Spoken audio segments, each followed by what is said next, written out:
ஆண்டவராகிய இயேசு கிறிஸ்துவின் நாமத்தில் அன்பின் வாழ்த்துக்கள். இந்த நாளின் தியானத்துக்கு தெரிந்து கொள்ளப்பட்ட வேத பகுதி எபேசியர் 5ஆம் அதிகாரம் 3-4 வசனங்கள். மேலும் பரிசுத்தவான்களுக்கு ஏற்றபடி வேசித்தனமும் மற்றெந்த அசுத்தமும் பொருளாசையும் ஆகிய இவைகளின் பேர் முதலாய் உங்களுக்குள்ளே சொல்லப்படவும் கூடாது. அப்படியே வம்பும் புத்தியினமான பேச்சும் பரியாசமும் தகாதவைகள், ஸ்தோத்திரம் செய்தலே தகும். எனக்கு அன்பான தேவனுக்குள்ளே இந்த நாளிலும் எது நமக்கு தகுதியானது, எதை செய்தால் நமக்கு தகுதியான இருக்கும் என்பதை குறித்து நாம் தியானிக்க போகிறோம். ஆண்டவராகிய இயேசு கிறிஸ்து வாழ்ந்த நாட்களில் நமக்கு அழகை கற்றுக் கொடுத்து சென்றிருக்கிறார். நாம் பேசுகிற ஒவ்வொரு வார்த்தைக்கும் நாம் தேவனுக்கு கணக்கு ஒப்புவிக்கப்பட வேண்டுமா? இந்த நாவு எதுக்கு கர்த்தர் நமக்கு கொடுத்துருக்கா? தேவனை துதிக்கும்படியாகத்தான், தேவனை நாமத்தை மையப்படுத்தும்படி தான் இந்த நாவை நம் கர்த்தர் கொடுத்திருக்கிறார்.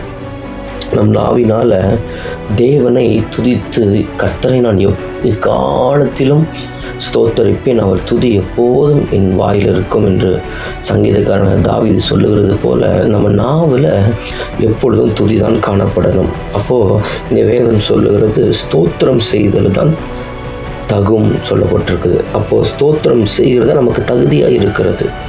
இந்த வேதம் சொல்லுகிறது பரிசுத்தவான்களுக்கு ஏற்றபடி நாம் உலகத்திலிருந்து பிரித்தெடுக்கப்பட்டு சபையில் நாட்டப்பட்டிருக்கிறோம். கர்த்தரை ஆராதிக்கும்படி உலகத்தாடு கூட ஒத்த வேஷம் தரிக்காதபடி பிரித்தெடுக்கப்பட்ட பிள்ளைகளாக இருக்கிற நாம் வேசித்தனமும் மற்ற அந்த அசுத்தமும் பொருளாசை இப்படிப்பட்ட அருவருப்பான காரியங்கள் நம்முடைய வாழ்க்கையில் காணப்படக்கூடாது. ஏனென்று சொன்னால் இந்த உலகத்திலிருந்து தான் கர்த்தர் நம்மை பிரித்தெடுத்திருக்கிறார், வேறு பிரித்திருக்கிறார். நம் உலகத்தார் கிடையாது.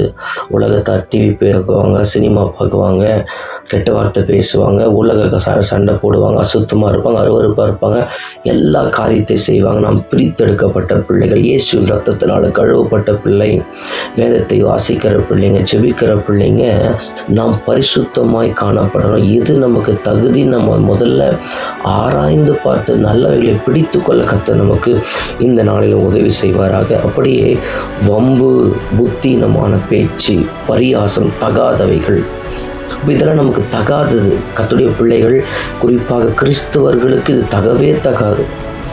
கிறிஸ்தவர்களுக்கு இதெல்லாம் ஒத்தே போகாது, இதெல்லாம் சரியே படாது, இதெல்லாம் நமக்கு ஒத்தே போகாது.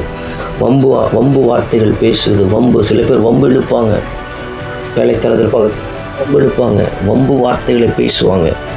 புத்தியினமான பேச்சு, முட்டாள்தனமாக பேசுவாங்க, கீழ்த்தனமாக பேசுவாங்க, கேலி கிண்டல் பண்ணுவாங்க, டபுள் மீனிங் பேசுவாங்க, அருவருப்பான வார்த்தைகளை பேசுவாங்க.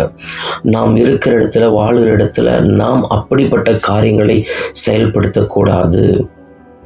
பரியாசம், சில பேர் கேலி பண்ணினே இருப்பாங்க, கிண்டல் பண்ணிகிட்டே இருப்பாங்க.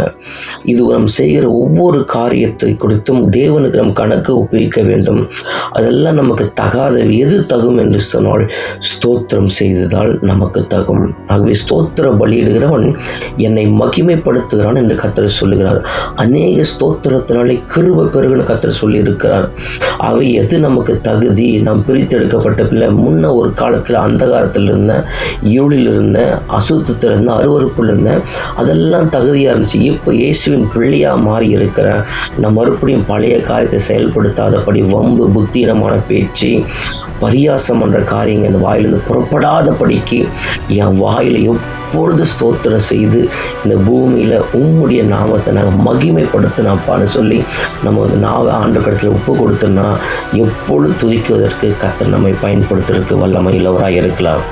ஜெபிப்போம். சர்வ வல்லமையில் அன்பின் பரலோக பிதாவே, அப்பா பிதாவே, இயேசுவின் நாமத்தில் மன்னிவரை இந்த நாளில் தகப்பனே எங்களுக்கு ஆண்டவரை ஸ்தோத்திரம் செய்கிறதான் தகும் என்று கற்றுக் கொடுத்துருக்கிறீங்கப்பா.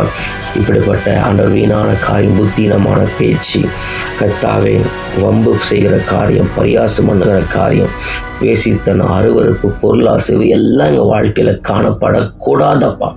இதுகளால் பிடிக்கப்பட்ட அநேக கிறிஸ்தவ சமுதாயத்தை கர்த்தர் விடுதலையாக்குவீராக. எப்பொழுதும் நாங்கள் நம்மை துதித்து, எப்பொழுதும் ஸ்தோத்தரித்து, எப்பொழுதும் நாமத்தை பூமியில் பிரஸ்தாபப்படுத்த கர்த்தர்களுக்கு உதவி செய்யுங்க. அப்படிப்பட்ட காரியங்கள் இதை கேட்டுக்கொண்டிருக்கிற பிள்ளைகள் வாழ்க்கையில் இருக்கும் என்று சொன்னால் சீர்படுத்துங்க, உயர்த்துங்க, மேன்மைப்படுத்துங்க. இந்த நாள் முழுவதும் கர்த்தருடைய கரங்களோடு நடத்துங்க. பேசி நாம தெரிஞ்சுக்கிற நல்ல பிதாவே, ஆமேன்.